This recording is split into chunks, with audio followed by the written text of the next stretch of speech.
Тэгэхээр өнөөдөр багш ажилчид цалингаа нэмэхээр ингээд нэлээд одоо жагсаал хийгээд ажил аюулт зарлаад явж байна.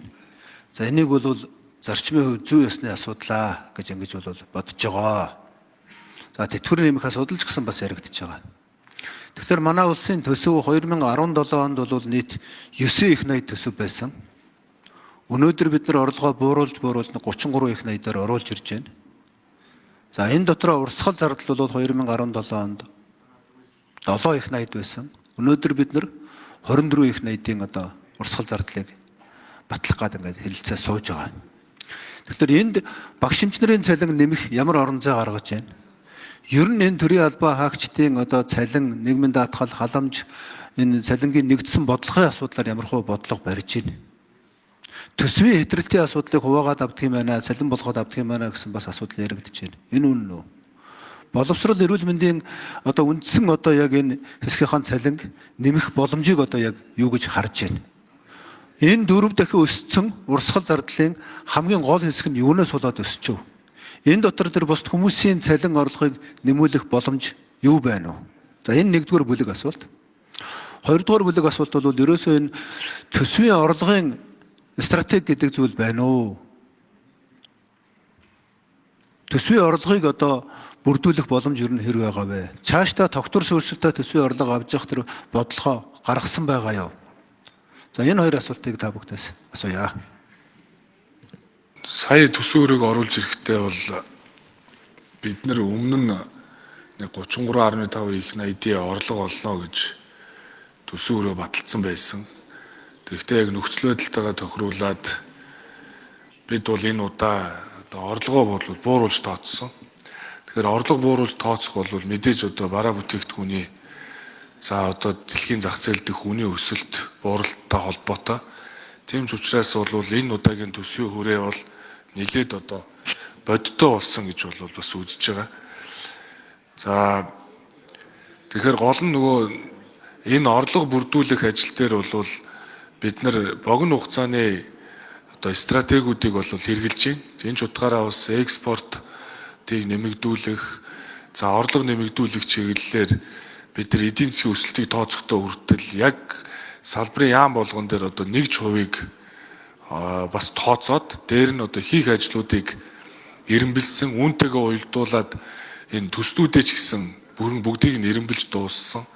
Тэгэхээр яг орлого бүрдүүлэхэд шаардлагатай гэж тооцсон одоо төслүүдээ тэргүй ээлжинд бол эренблээд нийт 149 төсөл, дээрэс нь одоо мега 14 төсөл гэж 4 жилийн үйл ажиллагааны хөтөлбөрт оруулсан байсан төслүүдээ бол эренбэлсэн.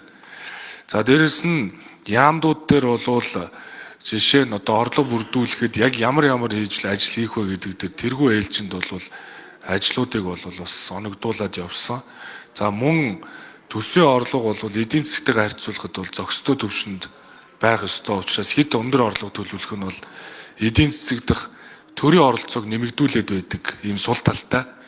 Тийм учраас энэ удаагийн төсвийн бодлого бол өөрөө төрийн оролцоог бууруулах чиглэнэ гэдэг ийм гол одоо бодлогыг барьсан учраас бид нар тэнцвэржүүлсэн орлого нэрэлсэн дотоодын нийт бүтээгдэхүүний харьцааг бол 37% байсныг 30.6% руу бууруулсан. Ингээд эхлэхээр бол орлого зөвхөн одоо татвараар бүрдэнэ гэхээсээ илүүтэйгээр за одоо жишээ нь зис алтны агуулга нэмэгдэж байна. Үүнтэй холбогдуулаад хилцээрүүд явагдах ёстой. За үүнтэй холбогдуулаад бол мэдээж одоо энэ шаардлагатай хууль эрх зүйн орчийг сайжруулах ёстой. Тэр ч утгаараа бол зөвхөн орлого бол татвараар бүрдэхийг бол зориогүй. За энэ ч утгаараа бол бид нар энэ орлого GDP-ийн харьцааг бол одоо бууруулж байгаа.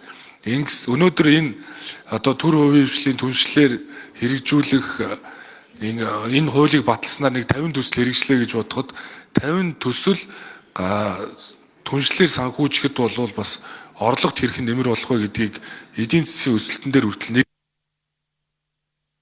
За орлогын асуудал дээр бол ер нь бол тогтвортой орлогын стратеги барихгүй, бодлого гаргахгүй яваад байгаа учраас энэ орлого бол хэлбэлзэх, тасалдах ийм эрсдэл үүсч магадгүй байгааг бол бас хэлхэн зүйтэй байхаа гэж бодож байна. Хоёр дахь асуулт болов ялангуяа тэр багш эмчнэрийн цалин нэмэх асуудал дээр одоо ямар хөө бодлого барьж байна. Урсгал зардал бол 4 дахин өссөн байгаа. өнгөрсөн 10 жилийн 8 жилийн хугацаанд ер нь энэ 4 дахин өссөн урсгал зардал юунаас болоод өсчв? Энэ дотор багш эмчнэрийн цалинг одоо хэдэн хувиар нэмэгдүүлэх боломжтой байна вэ гэдэг асуултаа дахиж тодруулж асууя. За, эмчнэрийн цалин дээр бол гүйцэтгэлээ санхүүжүүлнэ гэд хууль эрх зүйн орчин бүрдээд ажил явагдаа за алдаа оныг гарч ах шиг байна. За, багш нарын цалин үйлс төр ч гэсэн гүйцэтгэлийн одоо тогтолцоог нэвтрүүлнэ гэд төдийлөн бас үр дүнд хүрж чадахгүй байгаа. Уг нь бол бид нар энийг цогцоор нь харж шийдэхгүй болвол багш эмчийн цалин өнөөдөр 20%, 30% нэмлээгээд иргэжил дахиад л одоо нэмэгдүүлэх шаардлага бол үүснэ. Тэгэхээр тогтолцоогоор нь харж өөрчлөлт бол хийх шаардлагатай. Гэхдээ мэдээж улсын жилийн төлөвлөгөөнд энэ 24%-аас илүү урсгал зардлыг нэмэгдүүлэхгүй гэдэг энэ босго байгаа учраас бид нар бол багш эмчийн цалин дээр тодорхой нэмэгдэл хийгээвэл төрийн зарим үйл ажиллагаагаа зогсоогоол нэмэгдүүлэх бололцоо байна. Дээрээс нь жилийн төлөвлөгөөгөө нэг хувиар нэмэгдүүлэхэд нэг их IT-ийг орон зай гараад яам болгон дээр хийгдэх ажлуудаас урсгалаа танаад явахаас өөр арга зам бол өнөөдөртөө бол байхгүй. За, багшийн хөгжлийг дэмжих тухай хуулийг бол тухайн үед би өөрөө санаачилж батлуулсан. Энэ багшийн хөгжлийг дэмжих тухай хуулийн дээр бол багшийн гүйцэтгэлийн урамшууллын тогтолцоог нэвтрүүлнэ гэж зорьсон эрх зүйн орчсон бүрдсэн хэдий ч энэ боловсролын салбарт бол тэрнээс хойш яг тодорхой үр дүн гарсангүй. Одоо энх хамгаалалтын сайдын үед бол энэ гүйцэтгэлийн урамшууллын ажлыг бол бас нэлээд эхлүүлж ийсэн. Тэгэхээр энэ тогтолцооны өөрчлөлт рүүгээ явъя. Тэгэхгүй бол энэ 10-20% нэмээд бол үр дүн гарахгүй байна. Тэгэхээр багшийн эмчийн цалин хангамжийг сайжруулахгүйгээр бол бид нар цаашдаа энэ боловсролтой одоо эрүүл Монгол хүнийг одоо бэлтгэх болцоог учраас зайлшгүй л одоо энэ цалин өсөйг ярих шаардлага бол үүслээ.